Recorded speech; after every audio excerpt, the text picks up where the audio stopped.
What is up, guys? Carter Wajenko here from the Tackle Rat, and today I'm going to be doing an in-depth tackle breakdown of my top 5 finish at Lake Champlain for the MLF Toyota Series. Let's get started.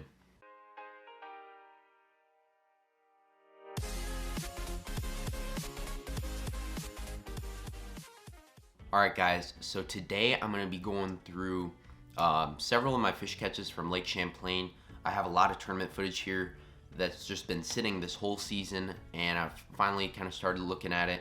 And I want to do an in-depth breakdown, kind of go day by day and talk about the tackle and stuff that I was using based on the situations I was put in, and show you guys those cast-to-catch clips. Let's get started.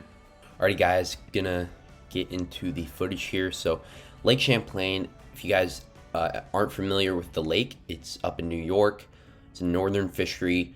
Generally, in most tournaments, it's going to be a mixed bag of largemouth and smallmouth. That's why it's such a popular lake. The numbers there are insane. You catch tons and tons of fish, and lots of 3 to 4 pound fish in that lake.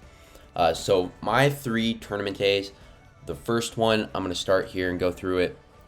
So first day of the tournament, I drew a guy named Rick, and we had an awesome day together. Still talk to him to this day. And we started out in the morning fishing this little point. It was like a really gradual sloping point, and there was some boulders and then a lot of flat rock and not a lot of grass. So I was throwing a drop shot in the morning, and then I kind of switched over to a Ned rig, to emulate like a crayfish going across that, because it was flat rock, not a lot of grass, and I just wanted to emulate like a crayfish.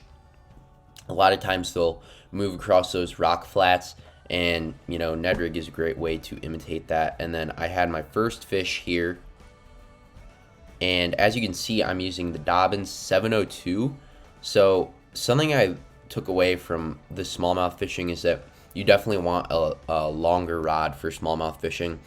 I think I'm going to do like a whole separate video about why that is. But actually after this, literally next cast, I lost another keeper. And lucky to get this one in the boat on a 3-inch robo worm Ned. Yeah, as you can see, I was just dragging it. Biggin. Every time. Always say biggin.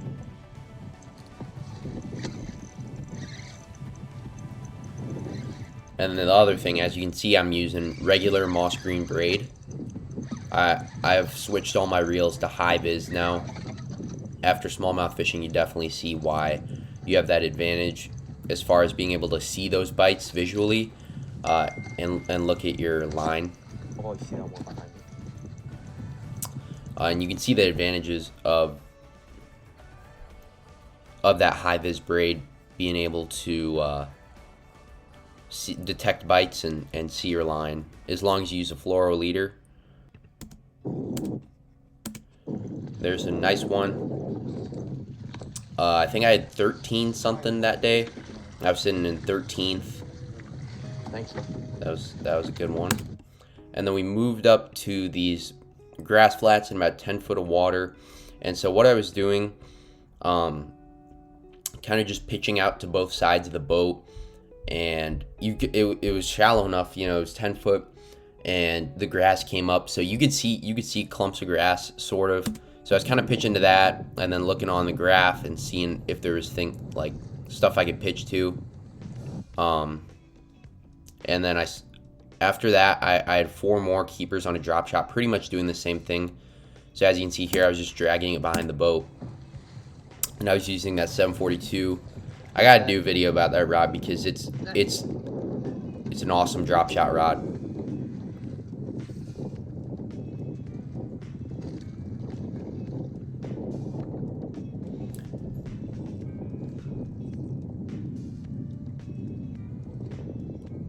And then I was using 7-pound shooter. You don't hear much drag in this because I honestly lock it down. I like to keep it tight, for the majority of the fight. But when they get to the boat, when they when they get to the boat and they start power diving a bunch, that's I like to loosen up the drag there. And then pretty much the rest of the day we just circled those grass flats, and it says epic jump on this one. So, and what I was drop shotting on this one, so majority of the tournament I was throwing a flatworm, and this I noticed I was catching a lot of perch in this area that we were in, so I switched to a perch colored TRD. I'm gonna actually, ooh, there we go.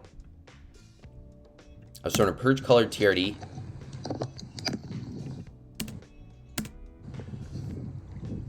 and I could feel the perch biting, and you'd feel the perch bite, and then boom, big smallmouth. See, right there. You just saw that perch bit. I snapped it up, let it drop, and then that's when the smallmouth would eat it. That.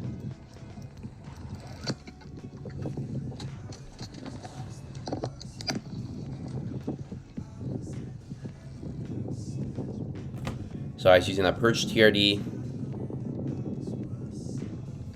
and then for the hook on that, I was using a size 4. Lots of guys run size 2 or size 1 drop shot hooks. I really like size 4. I just feel like it conceals it better. And you're hooking them, right on the lip. And I really haven't, with that setup, with that rod, that reel, the line, and that hook, I fish Champlain, I fish St. Lawrence, and I haven't had any problems as far as losing fish. So I'm going to continue with that. Second day, I drew Roy Hawk. So that was awesome. And he was sitting, I think he had 18 pounds the first day.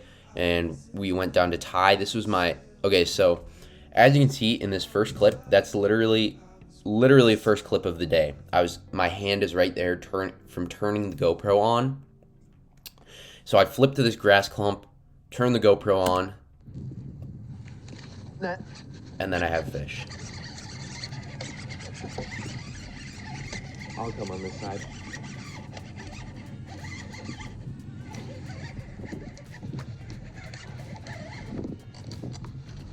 Yes.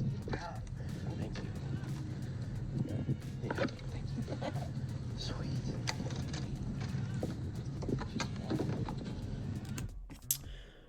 And then my GoPro died like halfway through the day here, but I caught another keeper.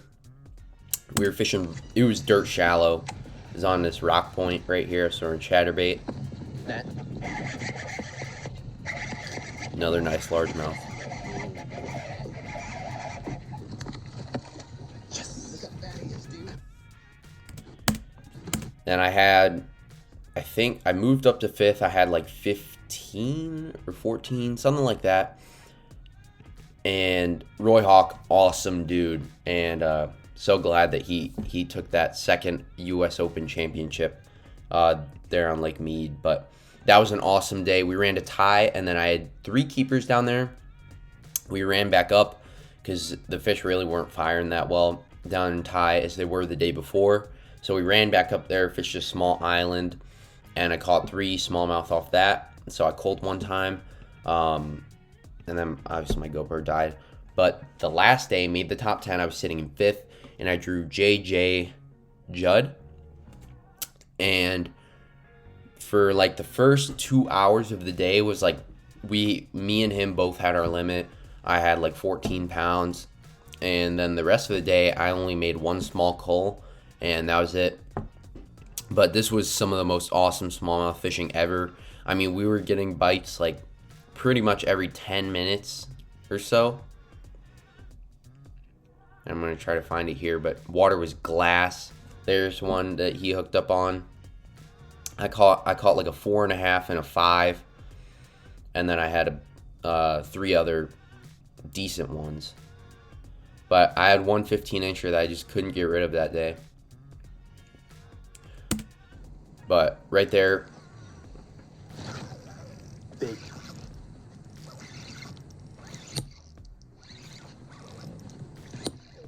as you can see right there, zoom back, That thing came all the way out right there.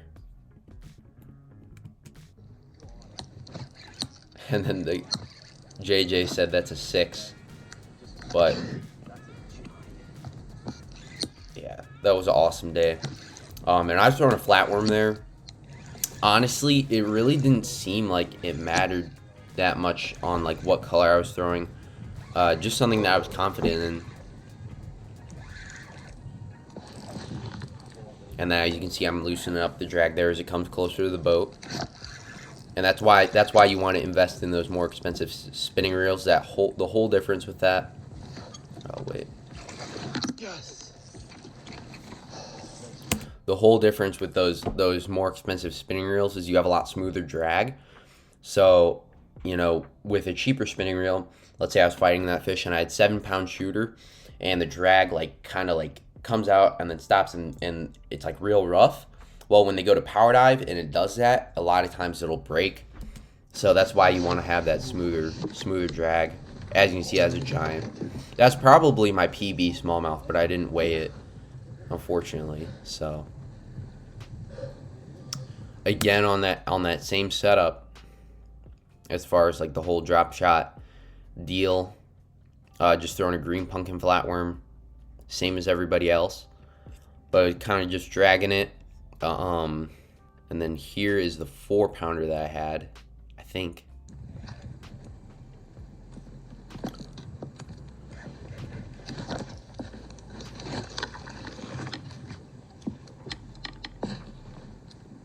Oh, this one was, I remember this.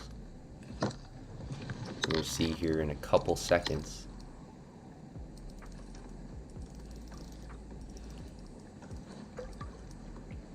Oh my God. Crazy. Jesus. Yes. Thank you. God.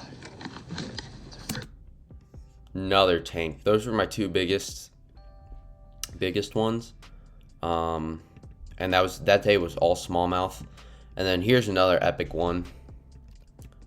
I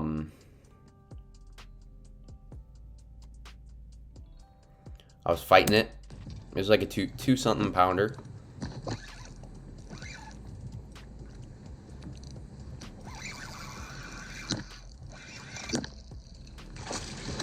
Oh my God, thank you.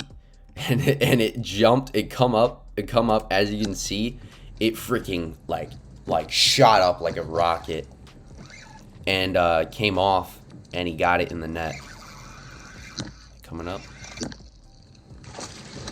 Oh my God, thank you. He freaking came off. Holy crap. Only like a two something pounder, but I was in 5th. It was a lot of pressure, but ended up finishing 4th. Yeah, I feel like Champlain, it was a great finish, but also I kind of clicked that week as far as like what I need to be bringing in the back of the boat, because I used to load up like a giant tackle bag and bring like, you know, like, oh, I might need this just in case, but just keeping it simple in the back of the boat is really, I feel like, contributed to a lot of the good finishes that I've had this year. And then this setup, as you guys have seen, did most of the damage. Just a 2500 Stratic. I used to use 2000 size reels a lot, but kind of transferred over to this 2500. I just feel like the casting distance is a lot better. And then 10-pound high-vis braid, and then a 7-pound fluorocarbon leader, and then this 742. If you guys are looking to get a drop shot rod, this is the rod in my opinion. And then the other thing that I didn't talk about is this full court grip. So I was kind of skeptical about it because Dobbins, all their higher end spinning rods have full court grips, and I'd never used one before, but absolutely love it. I feel like it gives me more control. You know, the only time I'll go to a split grip or like a shorter spinning rod is going to be when I'm fishing short distance, like targets, like skipping a wacky rig under docks, or like pitching to the bank or something like that. But otherwise, this setup here is all you need as far as spinning rods. But that's just a little in-depth tackle breakdown. Kept it simple, Champlain, and that's how you do good in the back of the boat. But thanks again, guys, for watching the episode of Tackle Rat, and we'll see you guys.